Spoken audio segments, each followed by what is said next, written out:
ഓം ശ്രീ ഗുരുഭ്യോ നമ. അമ്മയും മക്കളും യാത്ര ചെയ്യുന്ന സമയം. പ്രാരബ്ധമായിരുന്നു സംസാര വിഷയം. അമ്മ പറഞ്ഞു, മൃഗങ്ങൾ മനുഷ്യനെ പോലെ പ്രാരബ്ധം കൂടുതൽ ഉണ്ടാക്കുന്നില്ല മക്കളെ. രോഗം പിടിച്ച മൃഗത്തെ ശ്രദ്ധിക്കൂ, അത് യാതൊന്നും കഴിക്കില്ല എത്ര നിർബന്ധിച്ചാലും. കാരണം അവയുടെ ഉൾബോധം ഭക്ഷണത്തെ നിരസിക്കുന്നു. മനുഷ്യന് അത്തരം അവസ്ഥ വന്നാലും വേണ്ടത് ഉൾബോധം തോന്നിപ്പിച്ചാലും അവൻ അത് ഗവനിക്കില്ല. അവൻ മനസ്സ് പറയുന്നത് കേൾക്കും. അങ്ങനെ രോഗം വർദ്ധിപ്പിക്കും. മനസ്സിൻ്റെ അടിമയാണ് മനുഷ്യൻ. മൃഗങ്ങൾ സഹജബോധം കൊണ്ട് ജീവിതം നയിക്കുന്നു. അതുകൊണ്ടവർ ശരി മാത്രമാണ് ചെയ്യുന്നത്.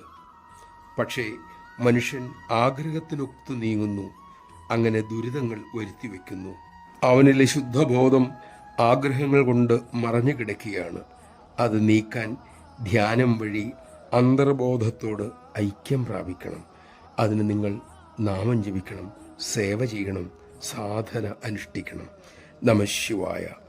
മനസ്സിനെയല്ല, വിവേകബുദ്ധിയെ പിന്തുടരാൻ നമുക്ക് കഴിയണം. അതിനായി നിഷ്ഠയോടുകൂടിയ ജീവിതം, സാധന തുടരണം. വാസനയെ തള്ളി വിവേകത്തെ ആശ്രയിക്കാനുള്ള കരുത്ത് നമുക്ക് ലഭിക്കട്ടെ. അതിന് അമ്മ നമ്മിൽ കൃപ ചൊരിയട്ടെ.